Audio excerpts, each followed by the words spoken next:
Welcome everyone. We will be starting in about 2 minutes.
All right, good afternoon and welcome everyone to the final workshop breakout session of the 2020 Virtual April Conference. Yay!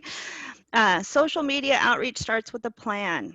I'm Brooke Wilson, an April board member and the facilitator for this webinar. A few housekeeping items that maybe everybody has memorized after this week. Sign language interpreting is being provided. You should see the interpreter on your screen now. You can also adjust the size of the interpreter while the PowerPoint is being shared by moving the line that appears between the speakers and the presentation. Please let us know if you cannot see them. In addition, there is a menu bar you can access by scrolling over the screen. Depending on the device you use, it will either be at the top or the bottom of the screen. Closed captioning is being provided for this webinar by selecting the CC icon. Stream text is also available, and I believe that you can find the link in the chat, or you can also find the stream text information using the connection instructions found through the agenda for this session. Chat is also available. People have already begun saying hello. That is through the menu bar, choosing the word box icon. Please say hello and add comments using the chat. For questions, please find the Q&A tab also in the menu bar. Please try to submit only questions through this tab. The chat often moves quickly and your question can get lost, though we will be trying to keep an eye on that. For those of you participating on the phone or using keystrokes, please press *9 on your keypad to raise your hand, and we will let you know when you have been unmuted. Please remember, if you join in the conversation, to please keep all background noise to a minimum to allow us to hear you clearly.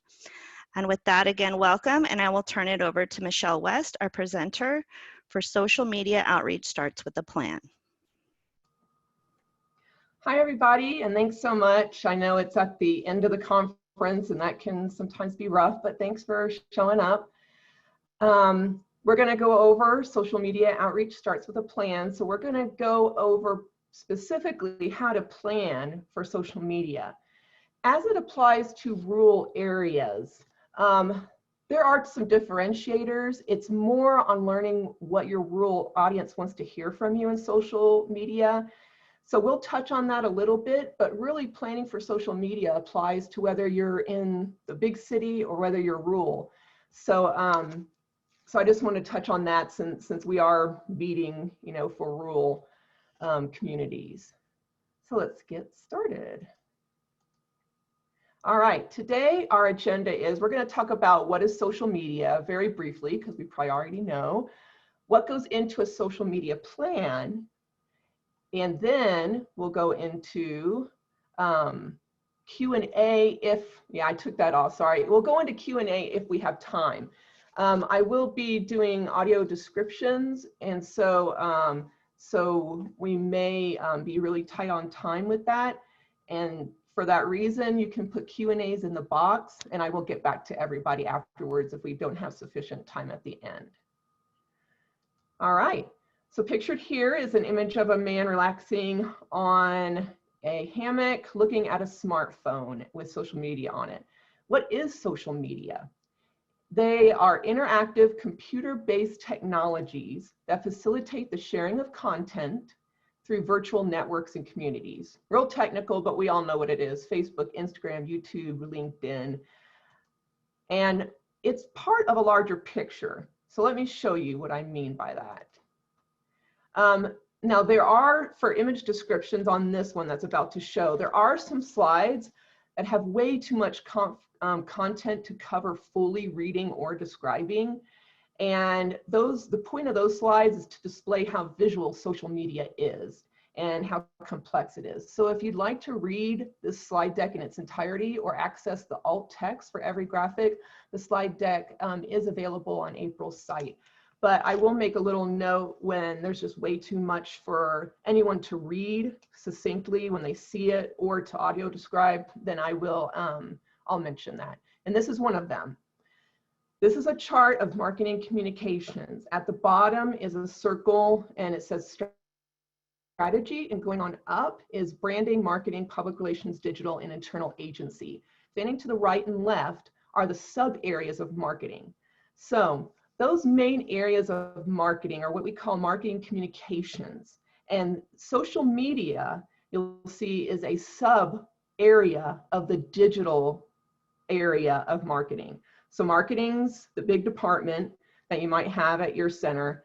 And then underneath it, that marketing communications department would do branding, marketing, public relations, digital, and internal agency. So social media is just one piece of the whole. And that's important to realize because it'll interface with other things, and we'll touch on that later. So what are the top 5 social media platforms for Centers for Independent Living? And here are some icons. As I read off each social media platform, there'll be an icon visually displayed. Facebook, Instagram, Twitter, YouTube, and LinkedIn. There are others like Snapchat, but for Centers for Independent Living, these are going to be your main 5 that you'll want to consider, not necessarily do all of them. And in your rural communities, you're going to want to see which platforms do people use and then target those to reach them, and don't try to do everything for them. All right, so here's a wheel, and I'm going to call this the social media plan wheel. And visually what it is there's the center wheel, and inside of that is social media plan. And then there are 5 spokes coming off of that center. And this is what's going to show us what goes into a social media plan. The first thing is stakeholders. And with each of these, there's also an icon that displays what stakeholders is. There are 2 people. And then next is goals. Icon is a map. Resources is the next one, and that's a screen with a gear and a $sign. Then there's branding, which has a directional sign on it with a thought bubble. And then there's content, which is a piece of paper with a pencil. All of these things are what will bring you to an effective social media plan. So you're not just throwing, if you think of it as a dart, just want to throw darts anywhere. You want to throw it on the target, and that's how we're going to get, our goals are going to be met through our social media activities when we have this plan. And all these things, there's a circle going around connecting all of these things are what is going to make up the social media plan. So we'll start with stakeholders. And for our visual descriptions, at the top, there's a bar with all these icons repeated throughout it, but it's the same icons we just described. The first thing for stakeholders is, who are they? We have to define who is it that we want to reach. So there are usually a couple of big buckets, and there's an image here representing consumers, and there are 2 ladies speaking. Then there are partners, that could be partnering organizations usually, and there's a group of people in a conference room. And then there are influencers. Influencers are people who are going to be your brand ambassadors in the community. They're going to speak on your behalf, refer people to you, things like that, but they may not be your consumers. They could be family members as well. And there's a picture there with a gal sitting and someone's taking a picture of her on their smartphone. So we need to know who are our stakeholders and then what are their needs. So for rural communities, we might say, okay, right now, partnering organizations, we've got that down, but we want to share posts from their channels, from their social media platforms to ours. So we're seen as a resource in the community. That's one strategy. And that will build some of your trust and credibility in the rural communities that, oh, you're connected to them, and that, you know, people will like that. But consumers might be the big thing that you want to target, excuse me, and influencers. Those are folks in your community who might be family leaders, it might be leaders, family members, and it might be leaders in those rural communities who are getting the word out, they're networking, they know everybody. Those are your influencers you might want. If they have a social media channel or platform, you might want to have them, say, hey, I just heard of this center, they do great work. That would be some of the ways that you could engage these stakeholders. But you do need to know what their needs are. What do they want from you? What are they looking, what benefits can you give them? So let's go through some examples of stakeholders. The first one, here's a chart, and we're going to walk through that, but there's a picture of a gentleman here, and let's just say he's our consumer. His name's Sam. And so it has on this chart, it has type and type of stakeholder, subtype, and we'll go into that, and then what their need is. So the type of person is a consumer. What's their subtype? He just has a newly acquired traumatic brain injury. So the need, what is he looking for? You could take this from his goals that he supplies to us through INR, but he wants peer support and skills classes. Then let's say there's another consumer. Her name's Jill. Her subtype is she's hard of hearing. And she's been having a hard time as she is getting some medical things going on. She wants to know how to advocate for her health care.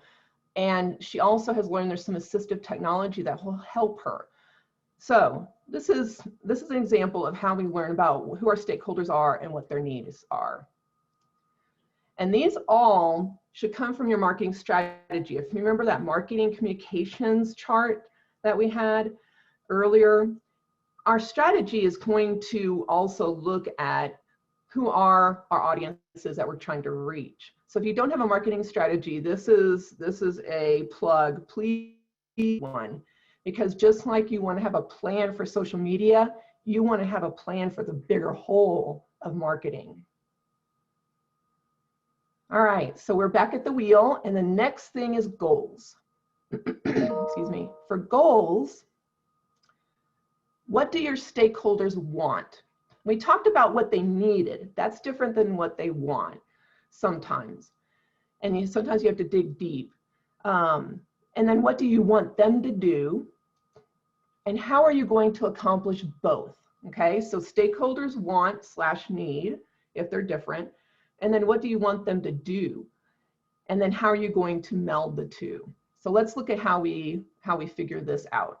Here's another chart. And it starts with the first column is stakeholders need. Second is SIL's mission or goal further that they want to see happen, and then how we're going to accomplish both. So the first one, here's Sam again, a picture of him. His need is he wants to cope with this newly acquired physical disability. That's why he wants peer support groups and some skills classes. What the center wants is we want to further our peer support groups and further one of our 5 core services. The social media that will accomplish both, there are different options that we could have done, but in this case, we're going to say, let's facilitate a cross-disability Facebook group and promote events like skills classes in this group. That way it meets what Sam needs and it meets what we need. And then for Jill, let's say she's having barriers accessing healthcare due to being hard of hearing. And then we want to, what we want as a center is to further our assistive technology program, get the word out, help people. So the social media that will accomplish both is to produce a social media campaign with the Hearing Loss Association of America and healthcare providers, the medical providers like doctors, and tell them about the available assistive technology for hard of hearing people. Now, again, we could have come up with another social media strategy, but we're going to do this because it's part of systems change. It does a whole lot of things, right? But it meets Jill's need and it accomplishes our goal to further assistive technology. All right, so we've gone through stakeholders and goals. Now we're at the wheel again, and we're going to go to resources. With resources, we need to look at, now that we know who we're serving, what they need, what we want to do, and how we can accomplish that through social media, we need to see, can we do that or not? I have seen times where social media strategies have started and they didn't have the resources to start it, and then they stopped it because they realized once they got into it, wow, this is a lot of work. One of the things I love is like a what's wrong with this picture campaign, and it'll have like a picture of a curb cut and people have to guess what's wrong with it. It'll have different accessibility things in it.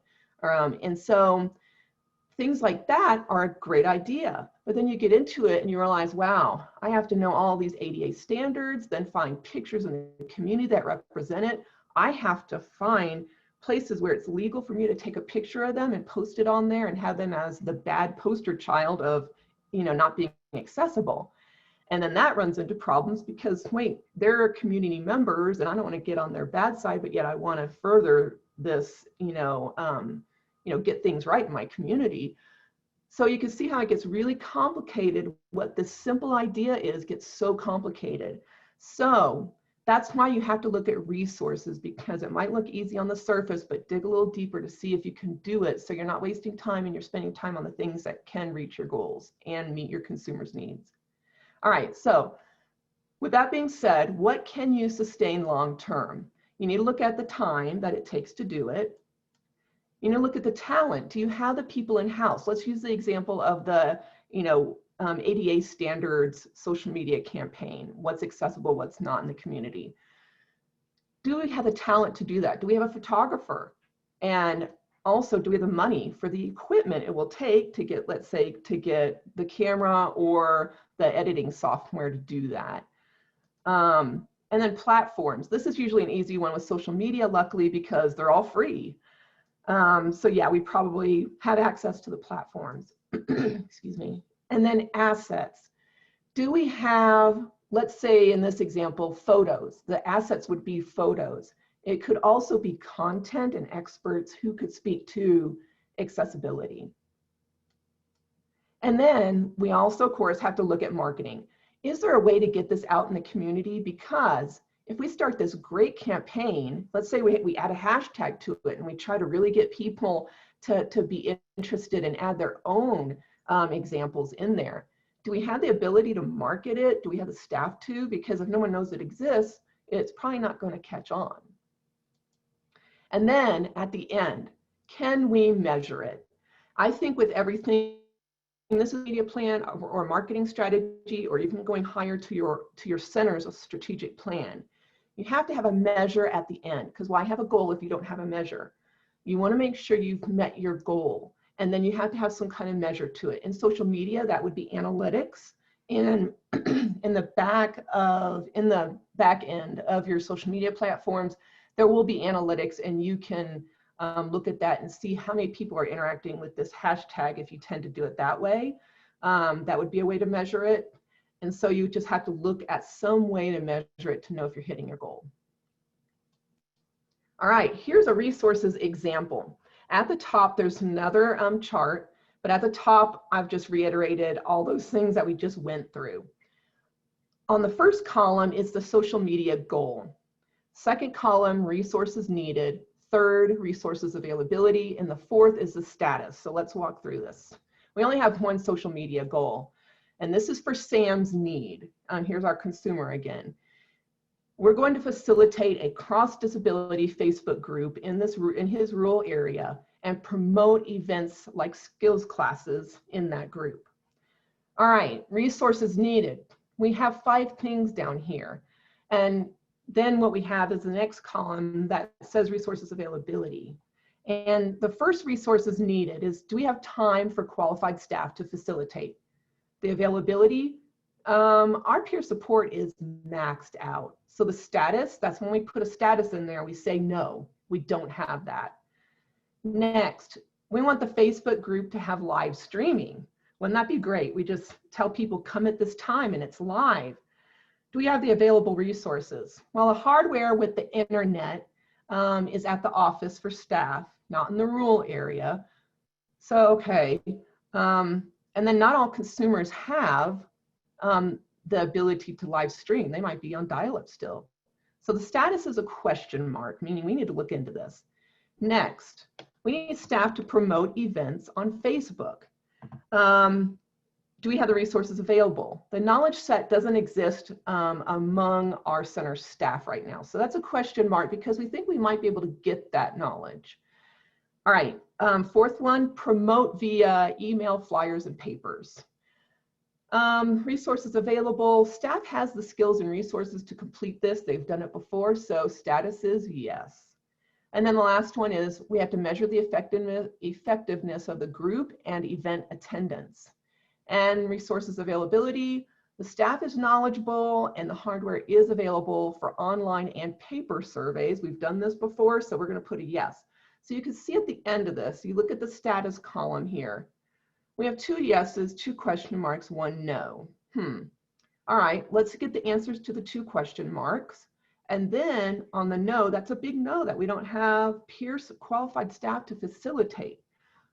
But there might be other solutions. So a no doesn't always mean a no. Maybe we could partner with some in the community, in their community who they trust, and maybe we can do that. So if you ever have no's come up in this column, just think, and there might still be a solution that you can make this happen. If you had all no's, you might be like, okay, yeah, this is not a winner. Let's see if we can modify this, the goal, and then go through this exercise again. And this is really good to do. It's called a vetting process. This is great to do if you want a new program to implement different types of services. This is great for social media plan. You get this down, it starts to become intuitive that you vet what you can do so that you ensure your center's success. All right, next thing on the wheel, we are at branding. So I want to go back to the wheel for a second. Stakeholders, goals, and resources are all the planning stage, and they're on the right side of the wheel. We're getting to the left side of the wheel, and this is really implementation. We have vetted our goal. We're feeling like we can do it, so now we're setting up to implement the goal, and that's what we're doing now with branding. All right, so with branding, some of these you might already have done, and hopefully you do, but just to touch on social media, all of your platforms should have a common handle and URL. What that means is facebook.com/aprese, twitter.com/aprese. So all your channels have that. People know how to find you easily. And then like my URL is www.aprese.com. So people, they don't have to guess or try to find you. Those handles are the slash and then your center's name. If you don't have this, I've worked with, especially one center, they've been around for over 30 years. They didn't have common handles. And so what we did is we had to get creative with it because everything was taken with their name. And you can do that, but we wound up doing real empowerment. And then even that was taken on some, but at least some of most of the platforms it was taken. So it can get tricky, but I'd encourage you to it just helps with your branding and people to know that they've arrived where they've at your center. All right, so yeah, here's an example of it. Is you want common contact information as well. So I see this missing a lot. This is one of the big mistakes I see on social media platform setup is people don't have consistent contact information. You want to at least have that website on every single social media platform so they can go to you for more information. And so here are two examples. On the left it's a Facebook page, and on the right it's a LinkedIn. And so on the left it shows both of these have the same examples. They have a burgundy box with a faded out leaf, and it says real empowerment with an icon that embodies, real empowerment. And then it has a picture of one with a visible disability, one without.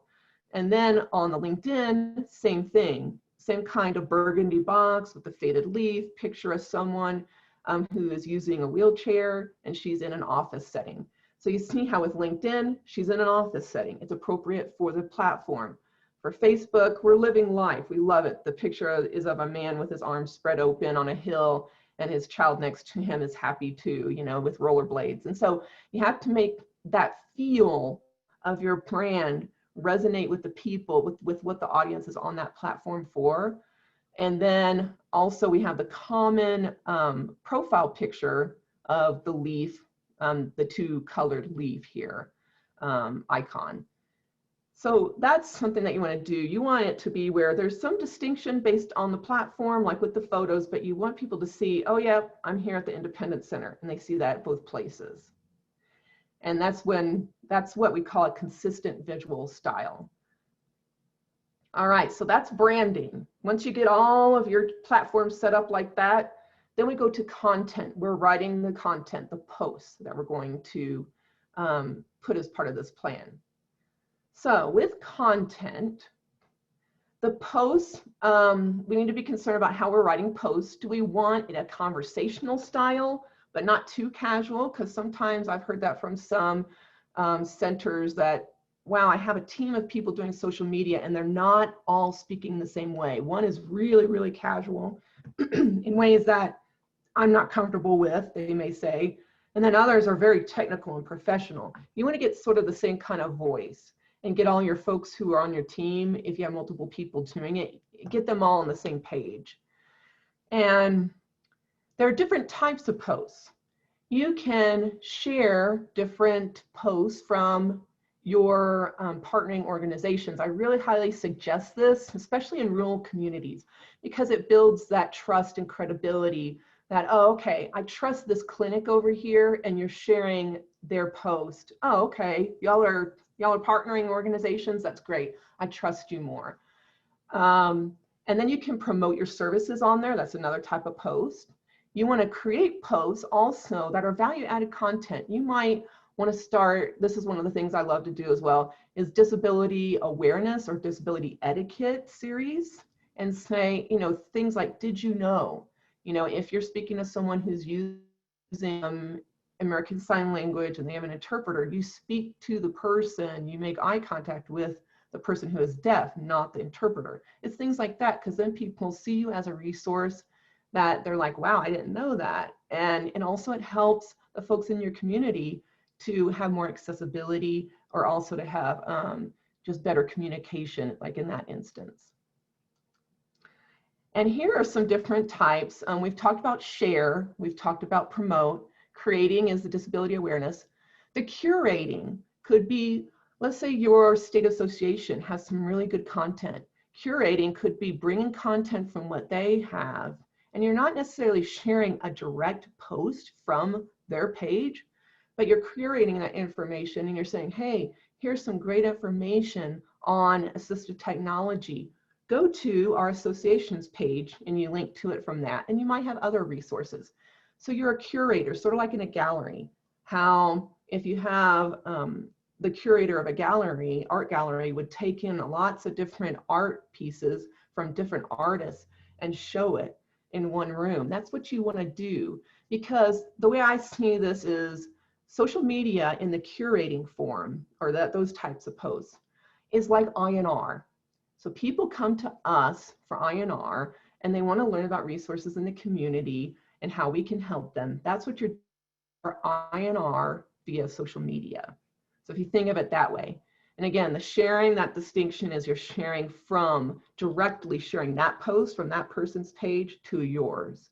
because also it builds your relationship with that partnering organization where they're like, wow, thanks for sharing my stuff. Because not a lot of people do that. Usually people will notice, and it builds that relationship with that organization. So try to have a mix of those when you create your posts. All right, frequency. I get asked this a lot on frequency, and I don't think there's a magic number, but there's definitely, to try to aim for. It depends on your audience, and that's why you need to go through the try different days and times. See what your audiences are or your stakeholders are responding to. I would say definitely an active channel is at least bare minimum 3 a week. And you probably don't want to inundate them too much, but to be honest, people's feeds are so busy, and if they're following your organization, they're not going to have, a ton come up unless they're on Twitter. It might come up a lot in their feed, but on Facebook, it's going to be so crowded, and their algorithms weight more heavily on people, usually on like your friends and family. So you probably won't crowd them on Facebook, but on Twitter, you might, because they might get every single one you post. All right, it's different algorithms on how it does it. LinkedIn, similar thing. They might get a little crowded if you're doing like 20 posts a week. They might just stop following you because they want to see variety.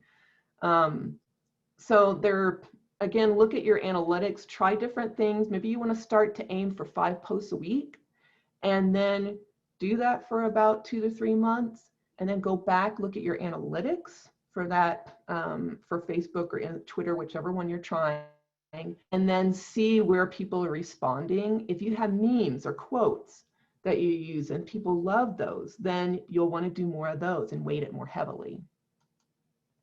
All right, you want to create a content calendar, and I'm going to show an example here. Very simple, but it does take some time to do. What's pictured here is another chart. First column, date. Second is the post content. Third is the type.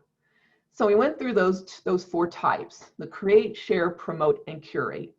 And we're going to have an equal mix. I like to color code it so I can visually see if I have clumps of one type over another. That's not a bad thing. Sometimes I do that intentionally to see if people notice it more when they're in clumps.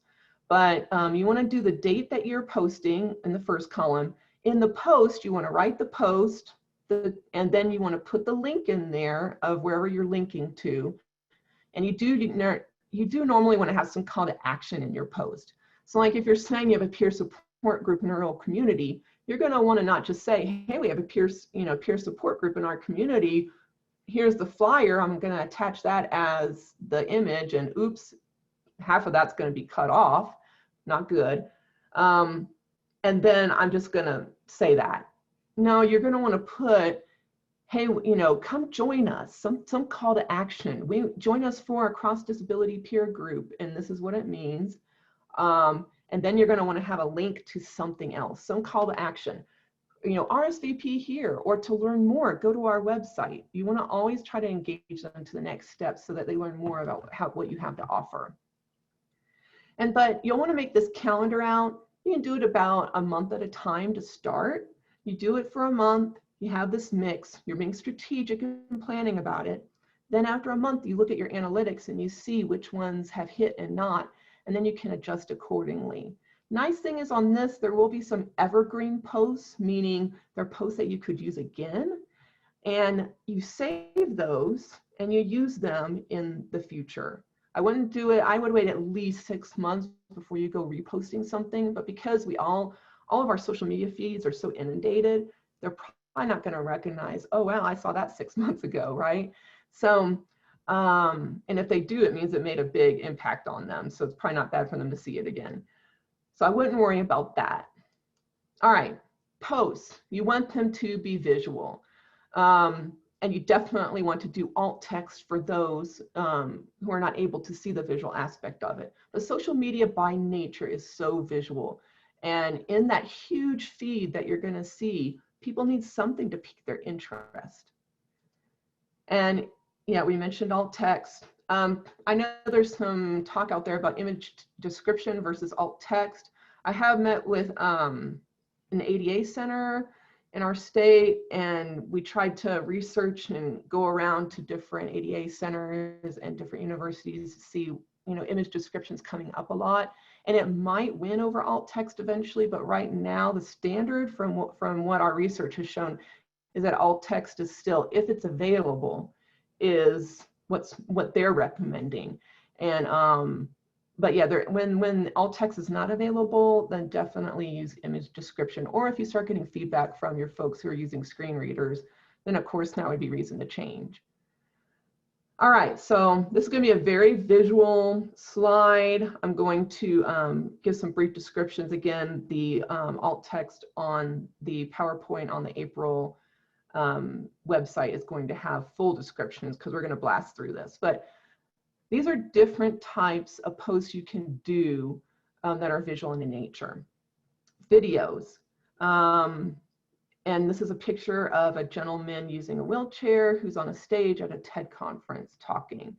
And then you can use quotes and memes. This is Judy Heumann with a quote of hers. And I would say with memes, one caution, given our field of what we do, I have not seen anyone to date who has done a series of memes where it's not something that you should tread cautiously upon. Sometimes memes are more of humorous, sarcastic in nature, and the quotes do well, but memes, I wouldn't highly recommend those unless you can do it very tastefully and respectfully. Infographics, here's an infographic pictured about 5 essential home modifications. Each of those 5 things has an icon with it, and then it has the rest of the Instagram, like the name of the center and such. These are fun. People like infographics right now. They're fairly popular. And so, so you could do something like this. And then images, this is a picture of a service animal, of a dog. And you definitely want to at least have an image, that at a bare minimum as an image or as a visual appeal to people. All right, so back on the content page, we've gone over the basics of what to create in your posts.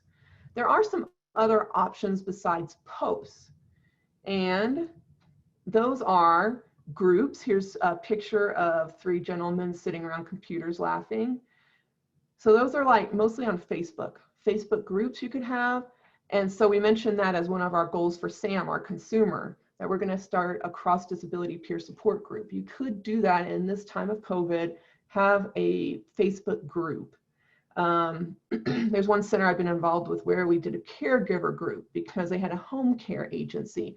And then we had a caregiver group there. And that was to build retention of our caregiver staff. Now we're getting into a whole different stakeholder group, right? Because we talked about consumers and influencers, donors, there's another one. Could be employees as well. And so Facebook groups is a whole another thing to consider. And some people find them very successful. You will know pretty quickly if they're not, but you have to have someone who can moderate. That gets into the resources. Remember when we went through that? That goes into resources. That's going to take some time to moderate. And then stories. Here pictured is a gentleman on a boat. He has his arms spread wide open. And this is a picture of an Instagram story. Facebook has stories as well. If you see in the bottom left-hand corner, when you go on Instagram, you can share stories or share someone's post as a story to your story. And so you go on to Instagram, you start to look at your feed, you're like, wow, this is a great, let's say, quote from Judy Heumann, and I want to share this. So you go to that, and you can see in the bottom left-hand corner, it says your stories, and it has an icon of, this is our profile picture from Instagram, and then it has a Facebook logo or icon. And you click on that, and it lets you share them to both at the same time, which I love because the more you can automate, the more you can do all this, because it is a lot of work, especially if you're trying to do 5 different social media platforms. Even if you're doing 3, it can be a lot. So that's another way to get content out there on your platform. And then the last one is live streaming. There's a picture of a lady with a video camera and she's filming some people in the distance. And live streaming is something you can do on Facebook and YouTube. If you do webinars, like say this webinar, you can live stream this to Facebook and YouTube. You have to, again, market that. That goes to that resources page that we talked about. You have to market it so people know what it is. In rural communities, you may, it could apply if people have the ability, like they're not on dial-up, let's say. That could be frustrating possibly, but it might happen with youth transitions. They might love this. They'll get a notification on their phone. There's some live streaming happening. They could engage. I wouldn't count on this being a high return for our audiences unless you're in a metropolitan area that uses this a lot and is familiar with it, though, is sort of what I've found in most communities, but there are always exceptions. All righty, so we've gone through some other options other than posts. And I will say with posts, there are some fun things you can do with GIFs, animated posts, series of posts where it has multiple pages, but we're getting a little bit more advanced in that. This is just basic to get you started. At the end, we're back to measuring again. We want to measure and modify our plan. We want to have a way, again, to know if we've met our goals. And the only way we can do that is if we measure. So, nice thing about social media, analytics are built in. You look at your analytics, then you modify your plan. You may, like on the content calendar that we had earlier, I'm going to go back and show that one. See how I have an pretty much equal share for all these over, this is the month of September, and I have 3 create, 3 promote, 3 curate, 3 share. You're going to want to modify that plan if you find that some are more weighty engagement than others. And also with measures, you're going to want to look, we're going to go into social media analytics now. This page shows the icons of Facebook, Instagram, Twitter, YouTube, and LinkedIn, and then it has the name of each underneath it. This is a reference page, a reference slide for you. We're not going to go over all this content, and once I show you the rest of it, you'll know why. There's a lot of stuff on it. But I want you to see this slide and the next slide. Please, if visually you can't see this, those who can, you're still not going to be able to capture everything that I'm about to show you. But please, you can read through it through alt text or read it otherwise. And this will help you come up with how to use analytics is what we're trying to get to. First thing is, all right, icons are all at the top. Facebook, your page is called a page. On Instagram, your page is not a page, it's an account. You have an Instagram account for your center. For Twitter, again, it's not a Twitter page that your center has, you have a Twitter profile. YouTube, you have a channel, and LinkedIn is a page. So that's the right terminology. We're gonna go down, and this is the part where I've just shown there are different colored blocks and they have a lot of words on them. This is where you're going to have to go back and reference it. These are at the top, there's a title in all caps, and it tells you where to go to get the analytics. Facebook and Instagram are doing some funky things right now. Just in the last month, they have changed twice their analytics program. So I think they're doing some testing. They're not quite there yet. So what's on here that I had to submit this by 10/2, they've changed it since then. So, so that's a little bit up in the air. And then on Twitter, you go to analytics.twitter.com, YouTube, you go to YouTube Studio, and in LinkedIn, you go to admin view, and then you can click down to analytics. All right, and then all of this content here is what we can all read through later if you have a hard time sleeping at night. But it's the types of ways that you can measure what your posts are doing. We're going to go to the next page, and it's the same page, but what is the difference is on those lists of the ways to measure what you're doing, some things are bolded and some are grayed out. What I've done is I've just, let's take Facebook and Instagram as an example. On Facebook, we have 4 things bolded: page views, post reach, page followers, and pages to watch. On Instagram, right next to it, these are what's bolded: page likes, post comments, post shares, and post saved. So ask yourself on that, which group, Facebook's or Instagram's, is going to focus more on engagement with the reader of the post versus another? And the answer is, drum roll, is the Instagram one. People have to go to like it. They have to write something to comment. They have to click a button and share and think about, who do I want to share this with?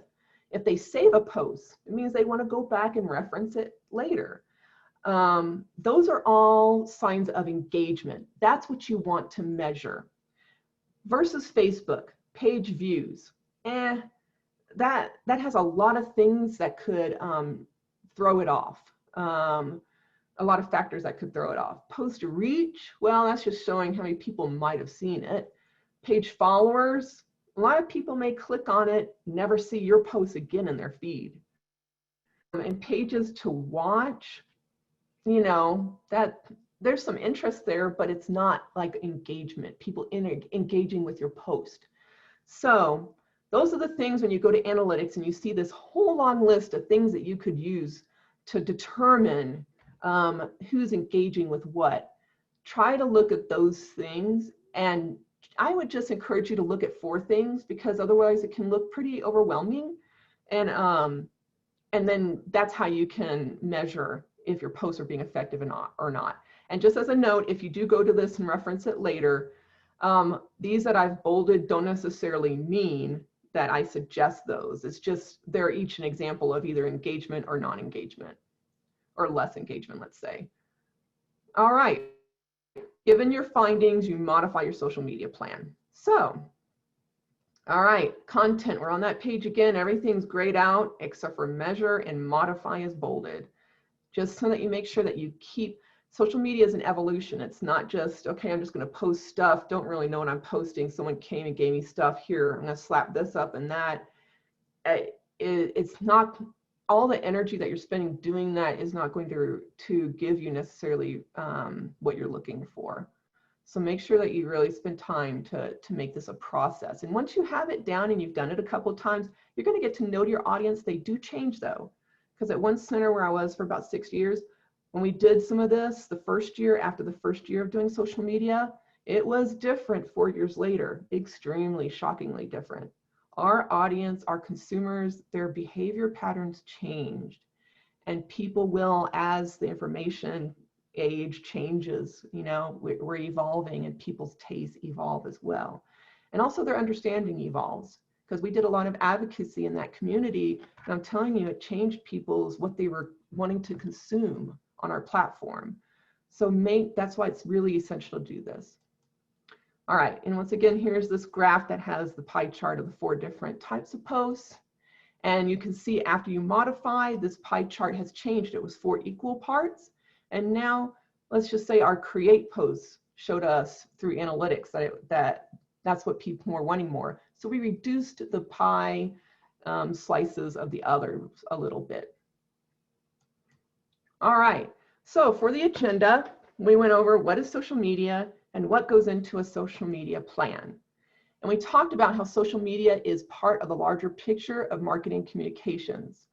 Marketing and sales, I do want to make this little note. Marketing and sales is very different than marketing communications. At this Nickel conference I was at in 2019, I presented and showed this chart, and I asked, what do y'all think when you see marketing, that word? And I'd say about 50% of the room thought, you know, they thought a used car salesman kind of thing, that stereotypical image. But that's for products and to increase revenue. What we do is marketing communications. We're communicating with people through marketing means so that we can better their lives through the services that we offer if they so want. So it's promotion. And as we saw, social media is what we covered, but we did touch upon market research. That was some of the stakeholder analysis that we did to see, like, what did Sam want and what did Jill want? That's market research. And on each one of these, on this marketing chart, there's a circle going up visually as I'm talking about it. Strategy, we talked about the need for strategy. This whole thing is just planning. Project management. We need to have people who are making sure that we go through all those steps, right? That we measure and monitor, and that we go through it. And then technology, we talked about different technologies we would use, like the social media platforms. Videography, you might want to take videos. You also are advertising through social media. Advertising isn't typically, social media isn't typically called advertising, but it really is a form of it. You're advertising what your center does if you're having posts that have that kind of content. And then collateral materials, you might put up there, like your flyer. We talked about having a flyer up there. We might put flyer content in there and link to our flyer or a brochure or our website. Email campaigns. We can email people and on there put footers that have all of our social media channels. If you have an email template that you use, like MailChimp or Constant Contact, one of those kinds of platforms, and you send out emails, please make sure that on all of them you have your social media icons at the bottom that link to each social media platform and on your website. Because sometimes I'll see that on websites, they'll have some of their social media platforms missing. And then media relations, we taught, you can, with social media, sometimes the media, like in my area for the center I worked for, media would say, we sometimes go to your channel when we need content. And so media can, when you develop that relationship, might go and find out what's happening there. Brand standards, social media brings in brand standards because you have to be branded. We talked about that. We talked about messaging, all on the same, having the same tone. We talked about design, that you want everything to look the same, or that it came from the same place with little, you have to have someone writing for social media.